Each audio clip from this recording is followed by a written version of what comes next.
Guys, for today's video, pag-uusapan natin yung mishaps na nangyari with Maya Business. And bakit ba natin to pag-uusapan? Kasi, di ba, marami sa inyo actually ang nakapanood ng video ko about SPayLater na i-convert sa cash. And then, nagkaroon kasi ng update si Maya about the QR, which I also announced dito sa video na to. And then, eventually, na-implement yung announcement nila, tapos nagkaroon ng problema yung karamihan. And now, may bagong update na naman, which is, i-share ko din sa inyo on this video. Pero, i-explain din natin kung ano ba yung nangyari, yung chronological events, and bakit nangyari yung mishaps na yan.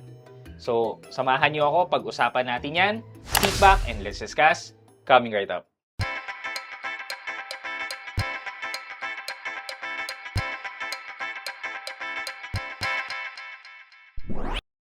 Hi guys, this is Pat and you're in Pat Quintos Review TV. So if you're new here in my channel, I do reviews about personal finance na meron akong experience. Ginawa ko na yan ng videos and playlists, makita nyo dito sa taas. At kung bago ka dito sa channel ko, you may want to consider subscribing to my channel. Okay, so kung hindi kayo aware about kung ano yung pinag-uusapan natin, so this is all about SPayLater converting into cash with the use of Maya Business. Okay. So, kung napanood nyo yung video na yun, and then convert kayo to cash, edi well and good. Congratulations sa inyo. However, past last Friday yata, if I remember it correctly, nag-update na si Maya, which I announced on this video nga, na sinasabi ko na magkakaroon ng update si Maya at magkakaroon na ng fee. Hindi ko naman alam yung total update about that, pero yung update nga is, nagkaroon nga ng fee. And then, pinalitan nila yung QRPH na naging InstaPay. So, ano nangyari nung pinalitan? Nung pinalitan yan, whenever you scan yung Shopee Pay nyo, whenever you upload yung QR InstaPay nyo, well, hindi na siya mapupunta doon sa merchant profile. Ano yung merchant profile? Yung hindi na siya pang merchant na QR. Lumalabas na ano na lang siya, parang personal QR. Parang yung sa QR ng GCash, personal GCash nyo, di ba? Pwede kayo mag-generate ng QR. Sa Maya nyo, pwede rin kayo mag-generate ng personal QR nyo. So, parang ganun. Personal Maya ang lumabas. Hindi na siya Maya Business talaga. Hindi siya pang-merchant. So, yun yung nangyari. Dahil nangyari yun, dahil hindi na considered merchant yung QR natin, hindi na nagamit yung SPayLater. So, over the weekend, yun yung mga comment ng mga tao. And actually, nakagawa na ako ng updated video about that, explaining itong nangyari. However, nagkaroon ulit ng update just last April 15 ng gabi. Pero ano ba yung reason kung bakit nila pinalitan? And dun sa hindi nakapanood ng updated video ko, sinasabi nila na nawala yung pera nila, na bawas sa kanilang SPayLater, pero hindi pumasok sa kanilang Maya Business. So, sagutin natin yung bakit. Bakit nga ba? Apparently, meron daw utos si BIR. Ito yung explanation. Pero in summary na lang. Apparently, meron daw utos si BIR na kapag merchant ka, mag-withhold ang 5% tax. And then, sabi daw ni Maya Business, para daw hindi ma-charge yan, tayong mga merchants, hindi ma-withheld yung 5%, ginawa na lang nilang personal QR. So may point naman, iniisip naman nila yung kapakanan ng mga Maya merchants na at least hindi mababawasan yung kita ng mga merchants na gumagamit ng QR.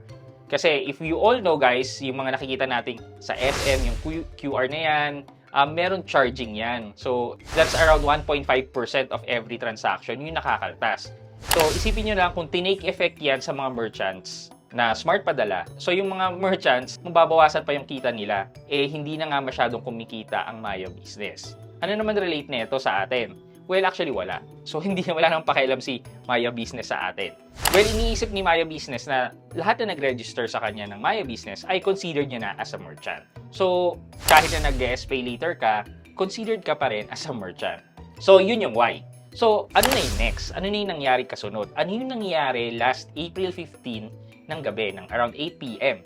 Okay, turns out na binalik yung QRPH. So, if you're going to check it right now, QRPH na ang nakalagay sa mga Maya Business nyo. Now, na QRPH na siya, starting April 15 ng gabi, pwede na ulit makareceive ng SPayLater ang mga Maya Business. Okay, so since pwede na yan, again, do at your own risk. May sakit kasi si Maya Business even before na kapag ginagamit siya, minsan pumapasok agad. Then minsan, nawawala yung transaction.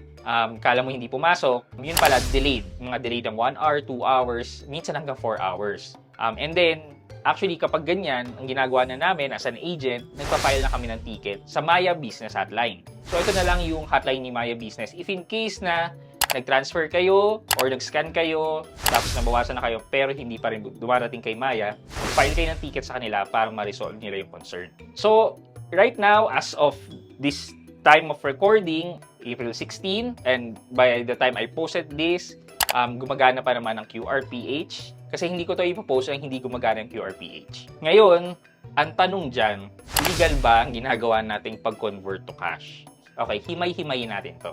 When we say legal, ibig sabihin lang nito, wala tayong nilalabag na terms and condition o kaya mga batas na governed by this electronic wallet or this transaction. Okay, ito siya. So, si Shopee ay isang company, di ba? Company siya. Si Maya Business ay another entity. Okay, si Maya Business, kumukuha siya ng mga merchants na ino-authorize niya maging agent niya. Nung gumawa tayo ng account with Maya Business, nag-sign up tayo to be an agent of Maya Business. So, even if hindi natin gagamitin yung SPay later, pero sa mga nag-register, you are now considered a Maya Business agent. Ano ba magagawa niya sa Maya Business agent? Pwede kayo mag-accept ng bills payment at kumita from your bills payment. Pwede rin kayong mag-electronic load.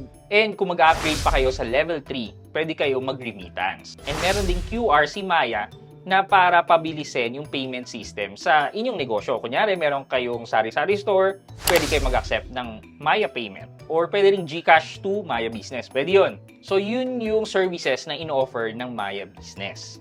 So, punta naman tayo kay Shopee. Si Shopee, meron siyang SPay Later. So, si SPay Later, nagkaroon siya ng update. Service update na yun na pwede na siyang mag-local scanning or local use ng SPay Later. So kasi 'di ba yung SPay Later ginagamit lang natin yan sa Shopee. Sa loob ng Shopee pang order. Pero nag-update si SPay Later, sabi niya, pwede na mag-scan sa mga merchants. Okay, since si Maya ay merchant, then pwede talagang gamitin si SPay Later kay Maya. So kayo na yung mag-decide. So meron ba tayong nalabag na terms and condition or law about this? Sa tingin ko wala naman. Kasi since nag-register ka to be a merchant, then you are a legit merchant of Maya Business. So, for me guys, I don't see anything wrong using your SPay Later kay Maya kasi si SPay Later na ang nag-update ng service niya to accept offline merchants. So, kung may magbabago man, si SPay Later, pwede niya tanggalin yung offline merchants para hindi na magamit kay Maya Business. Si Maya Business naman, pwede rin naman siyang mag-update ng services niya na maglagay na ng service charge sa pag-scan ng Maya QR.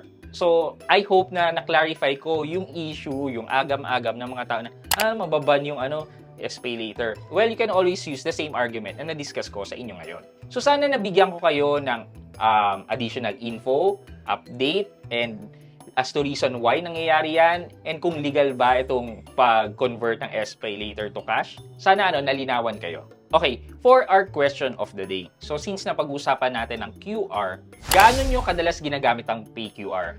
Confident na ba kayong gamitin ng PayQR o medyo may hesitation pa kayong gumamit ng PayQR? At bakit? Let me know sa comment section sa baba at may chance kayo manalo ng 1,000 pesos sa ating weekly GCash giveaway. At syempre, huwag niyong kalimutan maglagay ng hashtag Road to 100k sub para sa chance niyong manalo ng cellphone sa ating monthly cellphone giveaway until we reach the 100k subscriber milestone. Yun lamang po, but before we end this video, mag-shoutout po muna tayo at shoutout kay @rev.grail. Sabi niya, thank you so much. Well explained and detailed. More power, sir. At Rev Grail, maraming salamat din po sa panonood at pagsuporta dito po sa aking channel. Maraming salamat po. I hope you can like this video, leave a thumbs up, and if not, wala nang problema dyan, but continue to support me by subscribing to my channel by clicking the subscribe button and also the bell button sa tabing subscribe para makreceive kayo ng latest notification sa lahat ng upload ko. Again guys, this is Pat Quinto, and you're in Pat Quinto's Review TV. Bye-bye!